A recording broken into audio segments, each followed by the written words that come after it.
എൻ്റെ പേര് mini Mary Prakash. ഞാൻ തിരുവനന്തപുരം PRS ഹോസ്പിറ്റലിലെ കൺസൾട്ടൻറ്റ് ഡയറ്റീഷ്യനാണ്. അടുക്കളയിൽ നിന്നാണ് ആരോഗ്യം ഉണ്ടാകേണ്ടത്. ഞാൻ കഴിഞ്ഞ ഒരു വീഡിയോയിൽ നമ്മുടെ അടുക്കളയിൽ നമ്മൾ പാകം ചെയ്യുമ്പോൾ നോൺ പെറിഷബിൾ ഐറ്റംസ്, പെട്ടെന്നൊന്നും കേടാകാത്തതായിട്ടുള്ള സാധനങ്ങൾ എങ്ങനെ മേടിക്കേണ്ടതിനെ പറ്റി പറഞ്ഞു.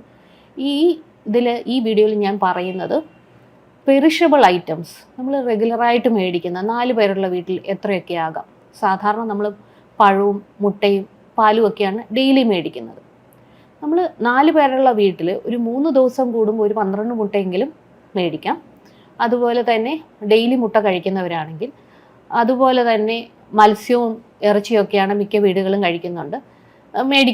മേടിക്കുമ്പോൾ തന്നെ നോൺ വെജിറ്റേറിയൻസ് ഉച്ചയ്ക്ക് മീൻകറിയാണ് കഴിക്കുന്നതെങ്കിൽ 4 പേരുള്ള വീട്ടിൽ കുറഞ്ഞത് ഒരു 1/2 കിലോയെങ്കിലും മീൻ മേടിക്കണം. കുറഞ്ഞത് 4 പേരുള്ള വീട്ടിൽ 8 ലിറ്ററെങ്കിലും വെള്ളം, അല്ലെങ്കിൽ ഫിൽട്ടർ വാട്ടറാണ് നിങ്ങൾ എടുക്കുന്നതെങ്കിൽ അല്ലെങ്കിൽ മേടിക്കുന്നവരാണെങ്കിൽ 8 ലിറ്ററെങ്കിലും ഒരു ദിവസം കുടിക്കാനായിട്ട് കുറഞ്ഞത് നമ്മൾ മേടിക്കേണ്ടതാണ്.